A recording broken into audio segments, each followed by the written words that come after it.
दूसरे इल्जाम पर आते हैं जो गौरव के ऊपर लगाया गया प्रणीत द्वारा कि सर आपने हमको गलत स्पॉट पे रखा, आपने हमसे उन लोगों के फिकवाए जिन लोगों से हमें खतरा था। गौरव ने बड़ी आसानी से कहा मुझे पता था कि ये टास्क होने वाला है, लेकिन गौरव को पता तो नहीं था।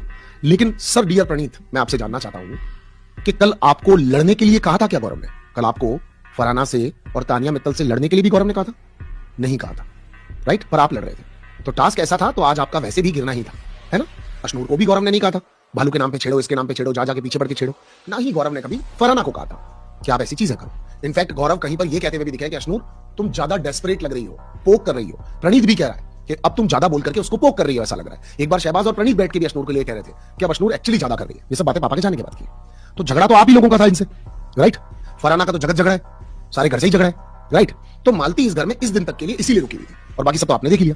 तो बेसिकली नंबर गेम जो गौरव ने कहा, गौरव के कहने का मतलब बेसिकली ये था, नंबर से अगर आपका अलाइनमेंट बैठा हुआ है तो चीजें आपके फेवर में होती हैं। 10 बार असेंबली रूम में या 10 बार घर के अंदर ऐसा हुआ है कि गौरव कैप्टन बनने वाले हैं, गौरव कैप्टन के दावेदार हैं, गौरव कैप्टन बन चुके हैं, गौरव ये ड्यूटी करना चाहते हैं, गौरव ये काम नहीं करना चाहते, पर इन सारे निर्णय को हमेशा ठुकरा दिया गया है नंबर गेम की वजह से। तो अगर आज उस गौरव को नंबर गेम का बेनिफिट मिला तो आप कैसे कह सकते हैं कि गौरव ने आपको किसी स्पॉट पे लाकर के छोड़ दिया? अब प्रणीत और अशनूर आप दोनों लोग मिलकर के कह रहे थे आपने हमें बुराई की तरफ डाल दिया। गाइस, जब आप बुराई की तरफ आ रहे थे तब कंटेंट और एपिसोड भी पूरा आप ही के ऊपर कटा था। तो जब उस आदमी ने उस दिन पंगा नहीं लिया तो क्रेडिट भी तो नहीं लिया, क्रेडिट भी तो आप ही लोगों को मिला। कल आपको मजा आ रहा था ये सब करने के बाद। Praneet was taking a limelight and everywhere, Praneet was everywhere, right?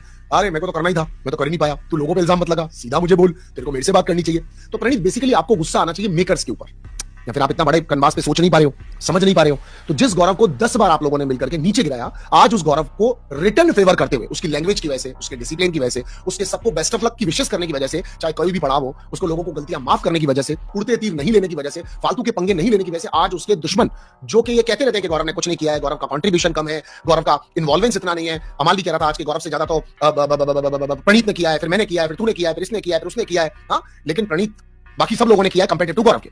Farhana भी ये बोलती रहती है, तानिया भी ये बोलती रहती है, राइट? मालती का भी शुरू में यही एजेंडा था। तो अगर एक इंसान ने अपनी स्ट्रेटजी लगाते हुए अगर पूरे गेम को सेट किया, उसमें इतने गट्स हैं गौरव के अंदर कि उसने अमाल के दोस्त शहबाज को कन्विंस कर लिया कि आप मेरे साथ रहो। और अगर अमाल भी कन्विंस हो गया कि मैं गौरव का ध्यान रखूंगा, जो कि एक्चुअली गौरव का दुश्मन है, पर मैं गौरव का ध्यान रखूंगा। फरहाना जो कि कंफर्म अपना कंपटीशन मानती है द सुपरस्टार गौरव को कि इसने ऐसा किया ही क्या है, वो भी उसको प्रोटेक्ट करने को तैयार। अब यहां पर लोगों को दो तरह से, हमारे अमूमन दुनिया के अंदर दो तरह से लोगों को समझाने का तरीका है। एक, उनको गालियां दो, उनको मारो पीटो, उनसे बदतमीजी करो और उसके बाद में आप लड़ाई कर लो और रिजल्ट का वेट करो। एक होता है ढंग से समझा करके आप अपना काम निकाल लो। अब बिग बॉस ने सीजन ही ऐसी रखी है क्या? जनता की सरकार, जनता लेगी फैसला, आप लोगों की मर्जी, घर वालों की सरकार। तो घर वालों की सरकार के मद्देनजर रखते हुए अगर अब गौरव के अलायंस बने हुए हैं